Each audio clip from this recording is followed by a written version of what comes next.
Yo, what's good, YouTube? It's your boy JR Bless coming to you guys with another video, man. And I get straight into it, the reaction to UFC Orlando. This is a fight night. It's not a pay-per-view. So since it's a fight night, and it's obviously sometimes fight nights are better than pay-per-views. That is true. But since it is a fight night, I'll get straight to the main event. So if you guys don't know, I did my first underdog of the night video. Basically, what the underdog of the night means is I'm gonna pick one person from each fight card every single week or however the weeks play out.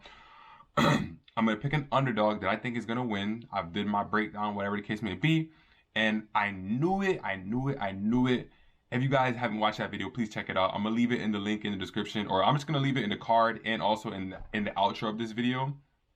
Guys, I literally picked Stephen Wonderboy Thompson to win. He was plus 150 underdog, and he ended up getting a dominant victory.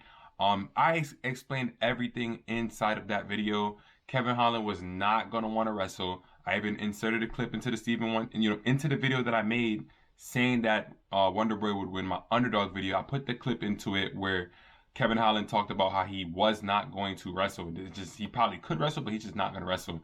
And it's crazy because there was two instances in the fight where Kevin Holland could have stood on top for the wrestling exchange, and he would have been in a better position, a better position to win the fight. He could have prolonged the fight a lot quicker, but he decided to start shooting a bit too late. So round by round, first round was pretty competitive. It was pretty fun to watch. Kevin Holland landed a big right hand that actually hurt Wonderboy. But you could just tell the main thing of the fight was Wonderboy was just a lot faster, and Kevin Holland was a lot more powerful. The fight just got worse for Kevin Holland as it went on. Wonderboy found a bit more of his groove, and the thing that really messed with Kevin Holland, I know they're trying to say that he broke his right hand on that forehead punch that stunned Stephen Wonderboy, but I personally think that that could have been true. Not saying it's not true. I love Kevin Holland. I love this his whole thing he got going on, but Stephen Wonderboy Thompson threw so many devastating left kicks to that right hand. Kevin Holland used his right hand to protect it.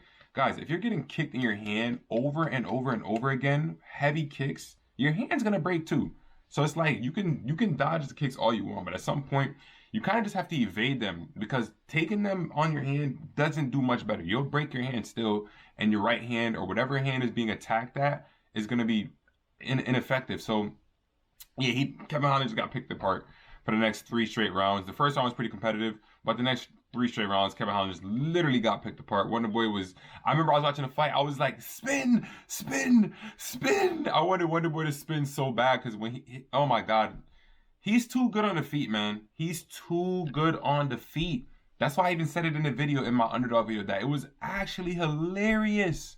It was actually hilarious to me that they had Wonderboy as an underdog. And the only reason Wonderboy lost his two fights was because he faced wrestlers. Gilbert Burns is he's a great fighter. I would say that Gilbert Burns is a great fighter, but he has way better wrestling than Wonderboy. So of course he was going to be able to get some takedowns and hold him down. Bilal Muhammad, you go against Bilal Muhammad and you don't know how to wrestle, you're going to lose the fight. It's plain and simple. If you go against Bilal Muhammad and you don't know how to wrestle, you lose the fight. And you can't blame these guys. Gilbert Burns is a more than capable striker. But what did he do with Wonderboy? He wrestled him the entire fight because he knows that you cannot stand with Wonderboy. So I'm glad I was able to get off on a great start with the underdog of the night. 1-0, guys. We're going to keep track of it every single week. I'm going to drop a post in the community post after every underdog. I'm going to be very active with that, guys. So stay tuned for that. Also, I will throw this in there too, guys. I did do a 4-pick parlay. And we won some money. Let's say we won some money tonight. I did Stephen Wonderboy Thompson, obviously, as the underdog. I had not Brian Marine. I had RDA winning. I had Nikolai winning, and I had one more. Oh, I had Jonathan Pierce winning. So that was the 4 picks I had. We won some chicken, and I also did a fantasy lineup on DraftKings where I went 5-1. The only person that lost for me, I can tell you guys who I had in my lineup right now. The only person that lost for me was Scott's Hostman, but we still ended up winning some money back. So I was happy about that. But yeah, I had Wonderboy in there. I had Jonathan Pierce in there. I had Philip Rowe in there. I had Francis Marshall in there. I also had Roman Dolidze in there too. So great night overall. So we had a great night on UFC Orlando. But let's get into some of the other results of the fights, guys. As I'm scrolling through, Yasmin Yargway versus Stella Nunes. Estela Nunes hurt Yasmin early, but overall Yasmin proved to be too much. She ended up getting 2 knockdowns, and she essentially finished the fight on the ground in a TKO situation. Next fight, Francis Marshall versus Marcelo Rojo. That fight was pretty much going Francis Marshall's way the entire time. Marcelo Rojo had a bit of success early, but Francis ended up landing some devastating shots, dropped him, and then ended up finishing the fight in a clinch situation where he was breaking out the clinch, landed a right hook, and was able to get that finish. And I was expecting Francis Marshall to implement more wrestling, but you know, his striking is proven to be pretty decent. Natan Levy versus Gennaro Valdez. Natan Levy was pretty much just winning the entire fight. Gennaro Valdez, you know, he's tough. He got dropped a few times, but he hung in there for the fight. But pretty much ultimately, he lost a unanimous decision. He pretty much had nothing for Natan Levy. He had a few decent moments of success, but nothing much. Jonathan Pierce versus Darren Elkins, same thing. Jonathan Pierce pretty much just dominated the entire fight. Darren Elkins is named the damage for a reason. He was cut open pretty much early, and that's how the fight pretty much went. Jonathan Pierce was controlling the fight, winning the striking exchanges, winning the wrestling exchanges, landed some big ground and pound. I think that was the more significant things of the fight for Jonathan Pierce, the ground and pound, and he ended up getting a unanimous decision victory. Next fight, we had Michael Johnson versus Marc Diakiese, and honestly, I had no faith in Marc Diakiese. You know, I was gonna put him in one of my parlays, and I was like, you know what? I have zero faith in him. Michael Johnson is just too good. He's too good of a fighter to where he can win a fight that he should not win. And this just kind of felt that way a little bit. But then again, at the same time, I'm like, wait, Marc Diakiese is not some type of guy that's like, oh my goodness, he's so great. He ended up facing some, you know, he had a few wins in a wrestling exchange type of way where he was out wrestling guys. But he wasn't going to be able to do that with Michael Johnson. I said it in my breakdown video. Obviously, you guys can go look at how my picks went for the breakdown video. You know, it went tough. We could review it real quick at the ending of this video. But yeah, Michael Johnson ended up getting a unanimous decision victory. And it was hilarious because Marc Diakiese had the audacity to think that he actually won the fight when he did nothing. He did nothing to win that fight, but just play around. So yeah, next up, we had Clay Guida versus Scott Holtzman. That ended up being a split decision. But I think Clay Guida did more than enough to win the fight. Scott Holtzman just had nothing, you know. He was pop shotting pretty much the whole time. Winding up. Once you start winding your hand up like this in the middle of a fight, you need to retire, man. Like, fighting is not a game, and sometimes these fighters, they really need to, like, stop doing that. Because, like, especially the ones that have families. You have a family to go home to. If you're going to do that, just don't, you know, pack it up and go live your life with your family. Scott Holtzman, he obviously retired after that, so I'm glad that he's going to go home to his family, be safe, and not go in the octagon doing dumb shit like that, because you'll just get finished. His past 2 fights were against high-level competition. Obviously, he lost to Beneil Dariush, and he lost to Mateusz Gamrot. But it's like, come on, man. You cannot go into the octagon doing this in a strike situation, and you're going like this, and you're pop-shotting, and you're not throwing with 100% power. You're throwing like this when you should be throwing like that. You know what I'm saying? So it was kind of tough to watch, but he lost the fight. Clay Guida got the victory, split decision. I thought it was unanimous. Angela Hill, she proves once again that she's just Angela Hill, man. She's gonna win these fights that she probably shouldn't win, and then she'll lose the fights that she should win. So yeah, that's kind of how it went back to back. I thought that Emily Ducote was gonna be the better striker, but Angela Hill just outstruck Emily Ducote badly. Like, she nearly landed 200 strikes. She landed 190 total strikes, 182 significant strikes. She was just on fire the whole night. That's just all that happened. She just pretty much beat her up and won a clear, unanimous 30-27 decision. Next fight was Philip Rowe versus Nico Price. And the slow start for Philip Rowe, it dragged all the way on to the 3rd round because he ended up getting a late finish in the 3rd round, but he was pretty much getting beat up the entire fight. Nico Price did everything he had to do. He controlled the fight with the striking. He outstruck him. And he just ended up getting tired in the end. And Philip Rowe was able to get that finish. Crazy lucky for him, because if he was going against a fighter that, like, the main reason why I thought Nico Price would lose this fight was because he's took too much damage over the course of his career. So I figured that Philip Rowe was going to be able to land that kill shot, which he ended up being able to do. So that's just how the fight went. But tough loss for Nico Price, because he was winning that fight 100,000%. Next up, there was Eric Anders versus Kyle Daukaus.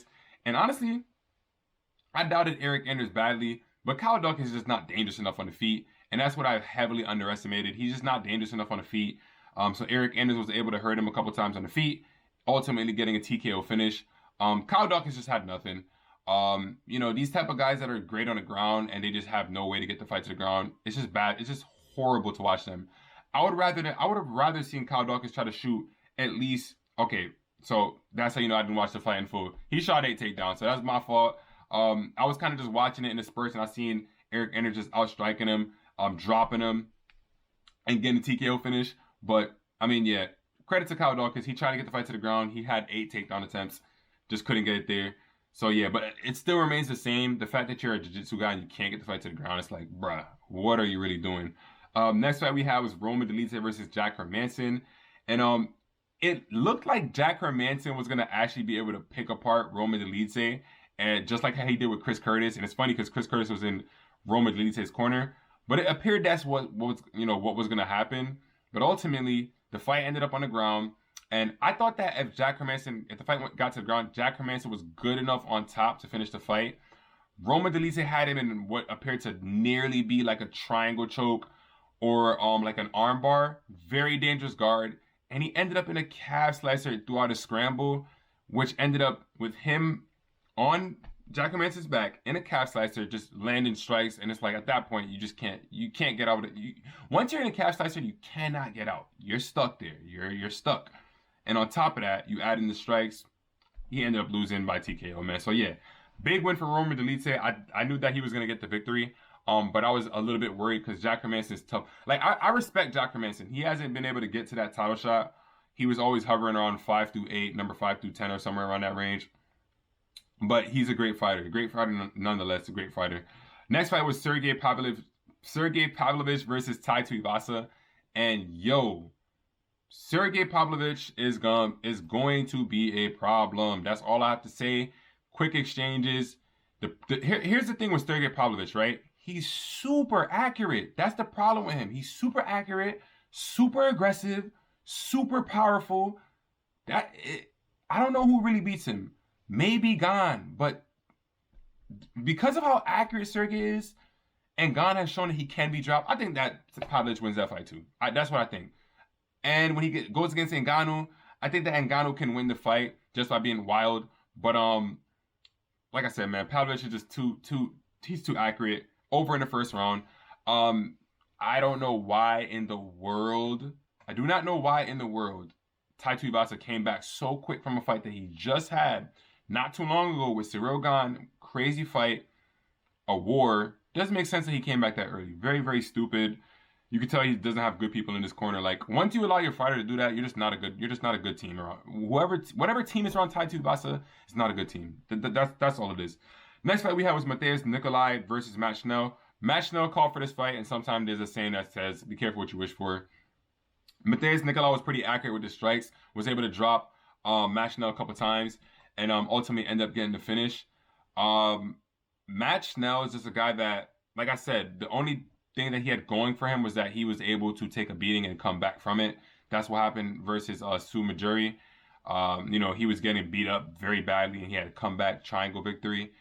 And yeah, if you get a triangle victory, that doesn't happen too often in UFC. So yeah, that fight just did not go his way. He got picked apart, got dropped, and just lost the fight ultimately. That's just the way how the fight went. Next up, we had RDA versus Bryan Barberena. And yeah, that fight was pretty much just one-sided, as the odds said and as I thought.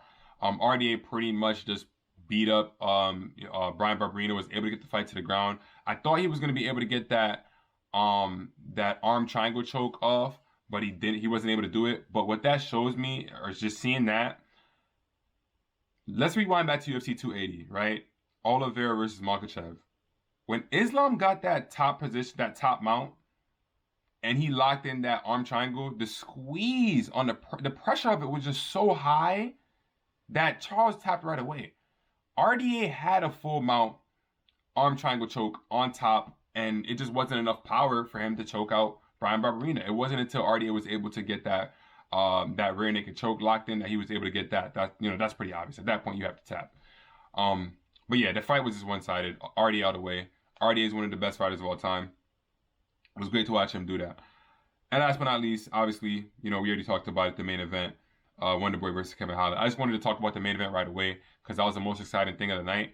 And yeah, that's what I'm gonna do for Fight Nights, guys. I'm gonna talk straight about the main event right away. So hopefully you guys enjoyed this video. Hey man, like I said, man, Wonder Boy won as I thought, and it was a great night of fights. When I started to look through the card, I was like, yo, this is actually a good card. Like, what's going on here? Very good card by the UFC, and I'm happy that they're starting to do cards like Fight Nights back in arenas, man. The Apex is just like, man, we enjoy the fights, but yo, come on, man. The Apex is just getting like kind of at this point. I'm gonna enjoy the fights anyways, but the Apex, like, come on, get into arenas. So yeah, y'all know what to do. Drop a like, comment, subscribe, hit the notification button. If you guys want me to do more videos or start to do videos on my DraftKings picks and my my 2 to 4 parlay picks where I'm putting in some money on them to where I think those 2 to 4 picks should win, let me know and I'll drop those videos for you guys. But that's pretty much it. It's your boy Jared Bless, and I'll catch y'all in the next video, man. Peace.